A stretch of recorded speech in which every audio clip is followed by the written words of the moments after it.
Greetings everyone, my name is Etterville, and welcome back to my Let's Play of Super Danny 2. During the last part, I completed the intro stage, Gyro Man stage, and Faro Man stage.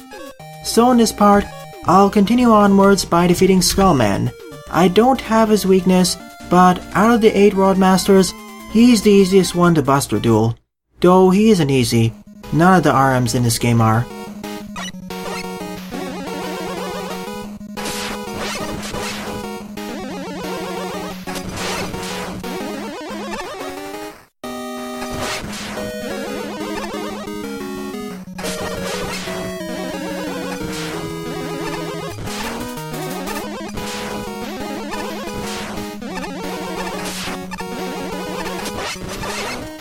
Oh, by the way, here's the Faro Fusion.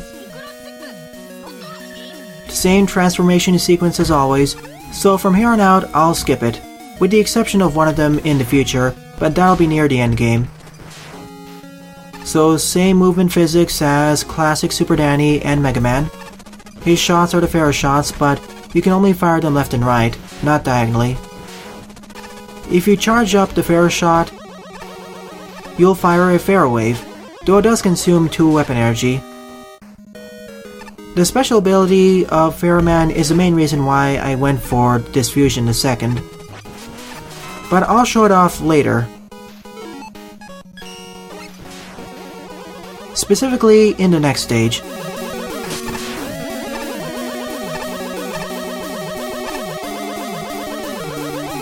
The Skeleton Joes in this game, the only way you can destroy them is by using a charge shot, or a similar weapon. Regular buster pellets will not destroy them. There's the exit utility. That's the only upgrade you can collect in this game, as opposed to the 4 or 5 upgrades you could have collected in Powered Up. That's one of the minor things this game doesn't have.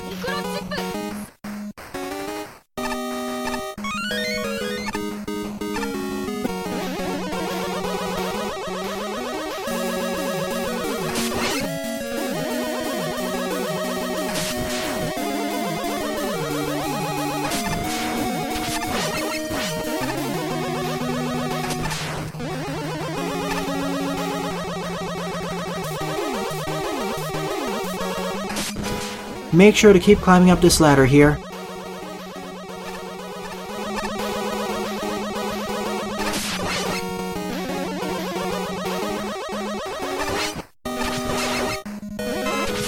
There's our next ladder. In order to collect it, you need to use the Gyro Fusion special ability to fly over there.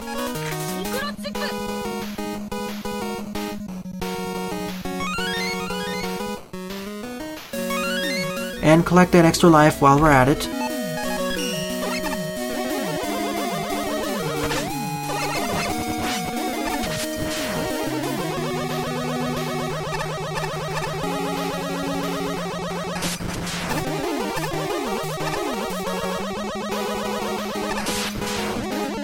Another extra life, thank goodness. Off screen, I decided to do a manual game over, so I'll start off with 2 lives again. But now I see that wasn't necessary. I can make the jump, but I don't want to risk it. Here come the Schwarms, out of nowhere this time. We can't see them climbing on top of the ceiling.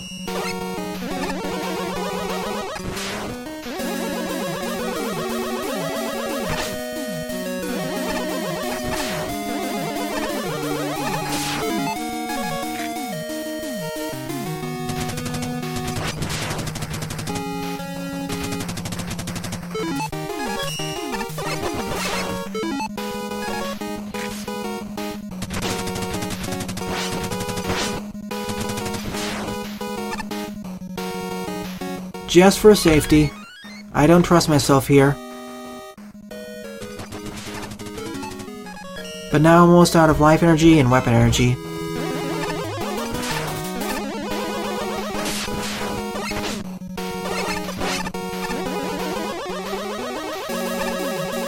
Making that jump is going to be the other problem. I need more weapon energy. Perfect time to showcase the special ability of the Faro Fusion.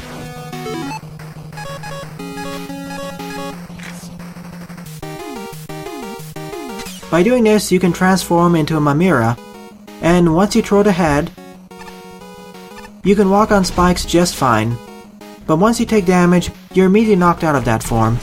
That'll be important for collecting certain letters.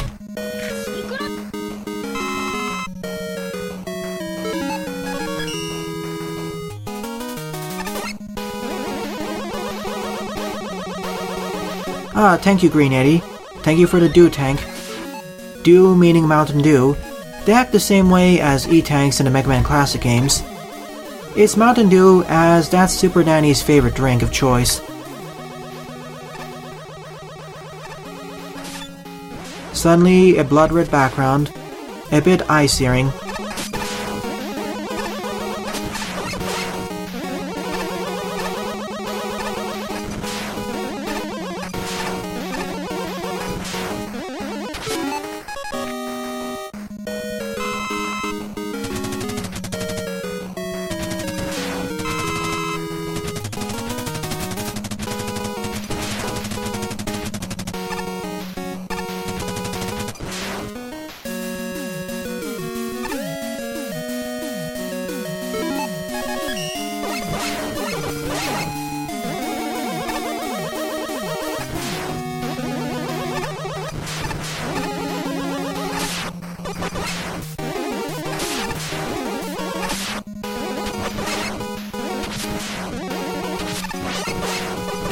Let me grind up some life energy.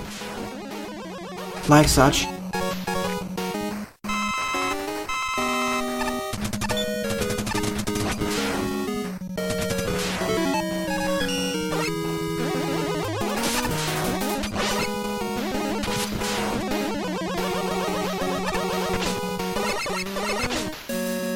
Only problem is that these Skullwalkers try locking onto you, and they can infinitely respawn along with all the other enemies if you walk out of their spawning range and they're still on screen. This is one of those games.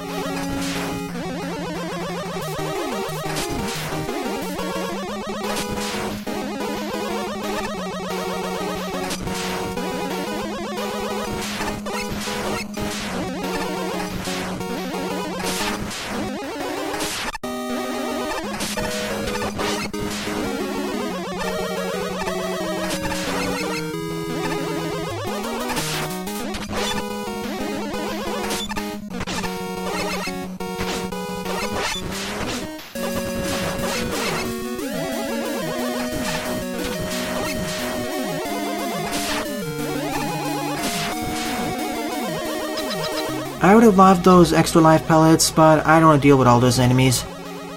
It feels that Super Danny's invulnerability frames are shorter than compared to the classic titles. That may be just me, and also because of the 30 FPS engine we're running.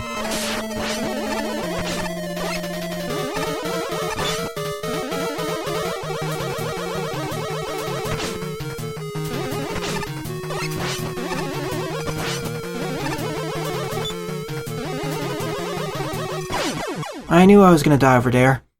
I started off the battle on the wrong foot.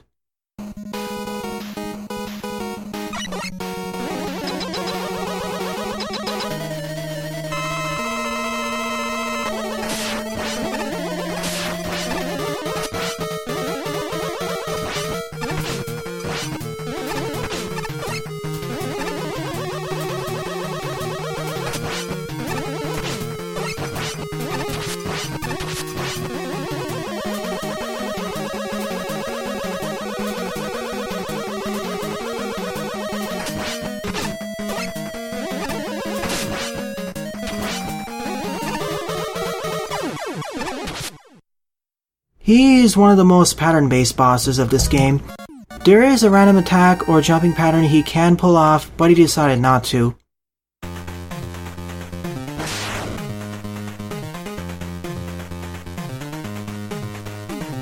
And by defeating him, we get the Skull Fusion. It's okay. Unfortunately, his Skull Barrier does not protect us against spikes. This is before the era of Rockman 4 - Infinity. Next up on the list is Crystal Man. This time, I'm going after a Roadmaster that has a weakness I can exploit.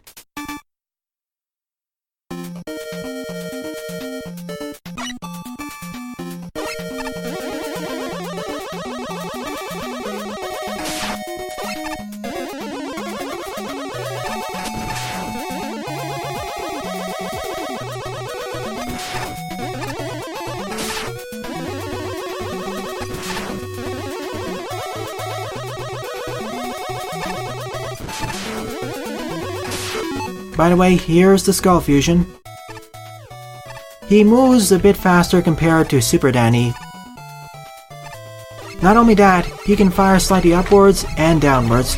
That is useful in several scenarios, but he can't use a charge shot. His special ability is the Skull Barrier. It can protect him against 4 regular projectile shots, not so much against enemies though.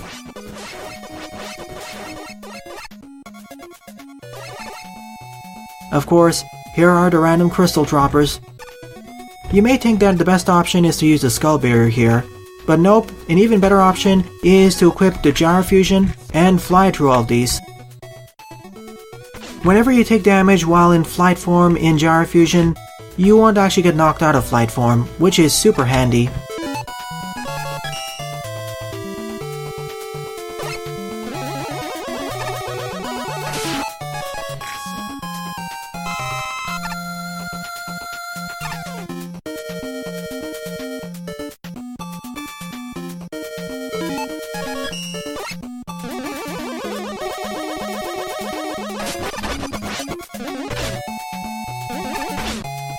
Well, I'm dead. The power musclers are really annoying to deal with because there isn't a fusion that's really good against them.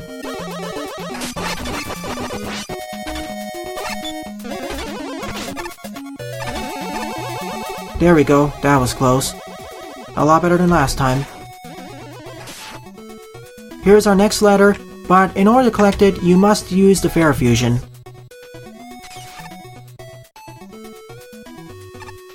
In fact, when you throw off your head, you can fit into 1 block high gaps. Just be careful not to take damage while on the spikes.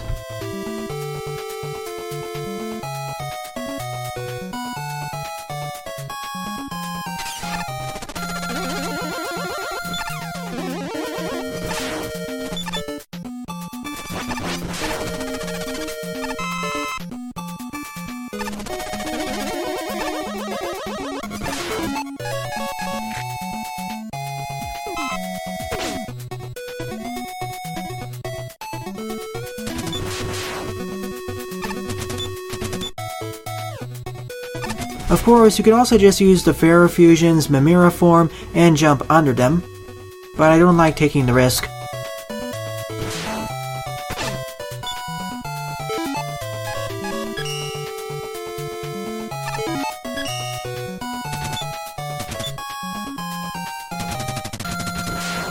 Another use of this form, being able to fire directly downwards.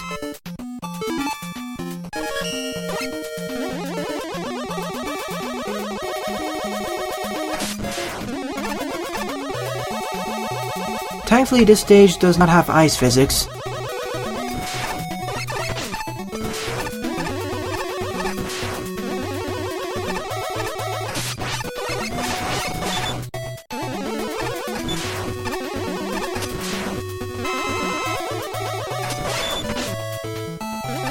Here come the infinitely respawning enemies.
Here's our first M-Tank.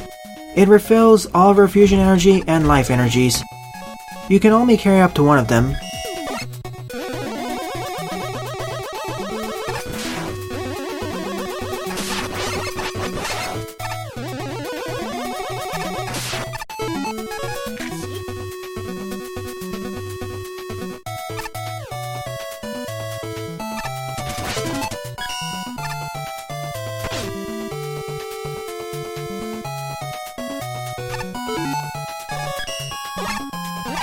Ugh, so close.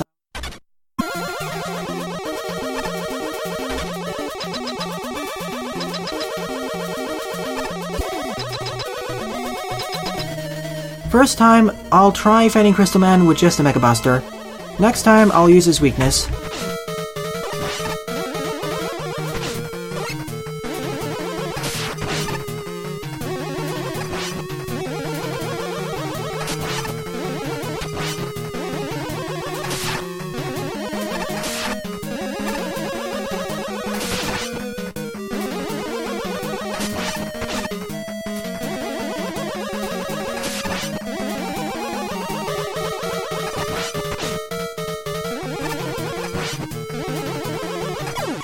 Wow, I did a Buster only. This is the first time I've ever been able to do it. He acts about the same way as the original Crystal Man did back in Mega Man 5. So in terms of difficulty upgrading, not much.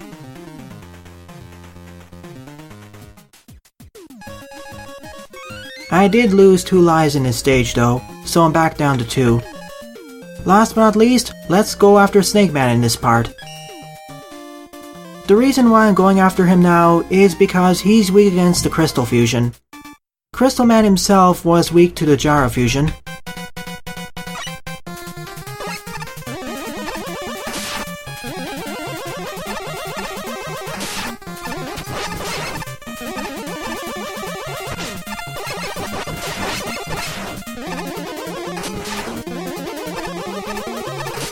And unlike Faro Man's stage, Crystal Man still maintained his signature gimmick, that being the random crystal droppers.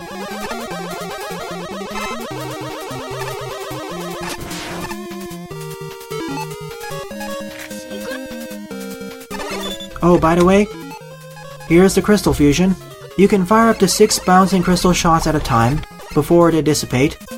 You can also fire them up at angles. The angles are a lot sharper compared to Skullman's shots. You can destroy the chainsaw Gabioles using this. Plus, it seems that the petite Snakeys are weak to the Crystal Eye.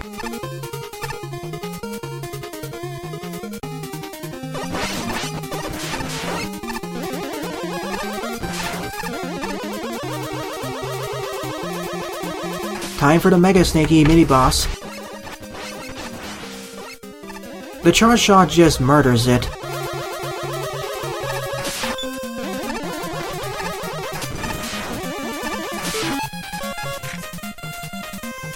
I'm actually down to 1 life. The introduction of Hammer Joes. A split pathway. It doesn't matter what pathway you take, at the end you'll still be able to collect this stage's letter. You don't need any fusions to collect it. But as I have access to the Gyro Fusion, I'll take the upper pathway first.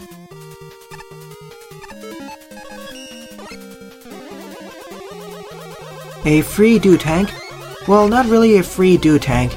You still need a Gyro Fusion and energy left in it.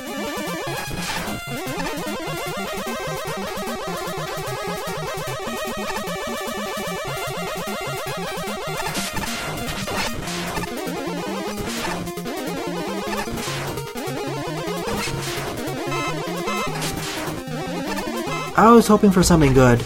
During my test runs, I was able to collect 2 or 3 dew tanks from those. 1 large life energy and 2 dew tanks to be precise.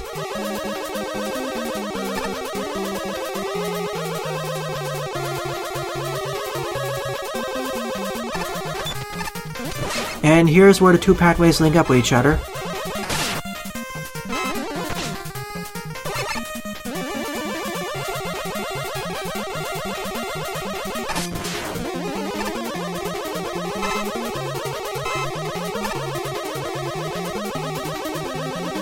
Next encounter against the big Snakey.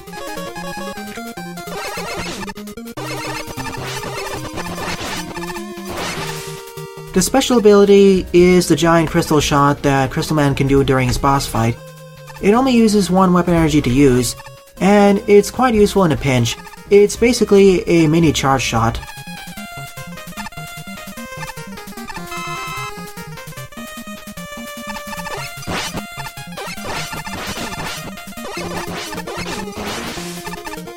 especially when they split around, then it acts like a shotgun.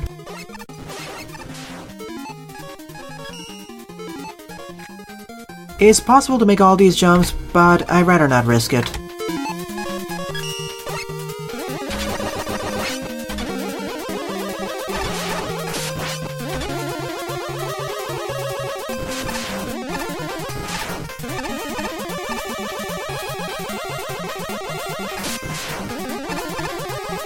Suddenly, random jet missiles from Napalm Man.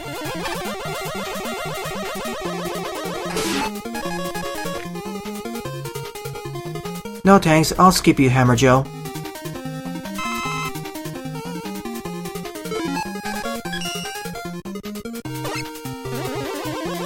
Just like Snake Man's original level, we finish the stage by climbing up these towers. Also, only instance of this stage's gimmick, these cloud platforms. I always forget that Snake Man's stage actually has these.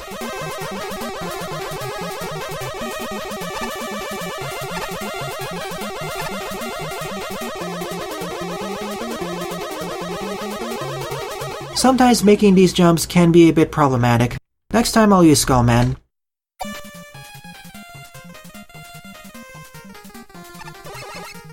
So much easier this time. Just look at it. So much more fun as well. If anything, Skullman kinda reminds me of Elecman from Powered Up. He's not as fast as Quickman, and he doesn't take as much damage. There's our next letter. You can collect it without using any of the fusions, but it's a lot safer to use any fusion at least, especially because of all these cloud missiles. Time to face off against Snake Man. First I'll use Buster Omni to showcase how the boss works, and then I'll use his weakness, which is the Crystal Fusion.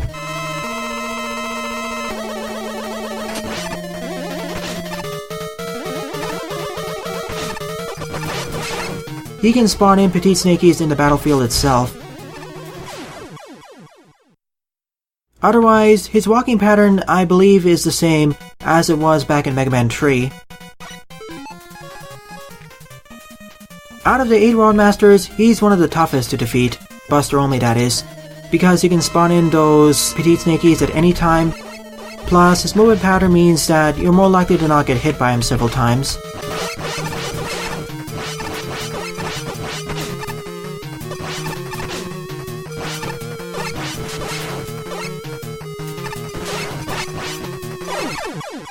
But with the Crystal Fusion and his Crystal Eyes, it's really easy to hit him.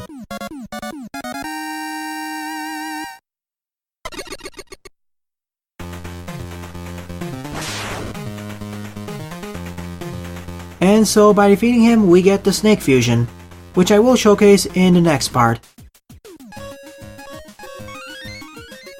Also in the next part, I'll be showcasing the alternate pathway in Snake Man's level, although it's only really 5 to 6 screens long. Compared to the first 3 World Masters, or rather the first 3 stages, this was a step up in difficulty, especially Crystal Man's stage and the boss battle against Snake Man. Thanks for watching and have a nice day. Toodles!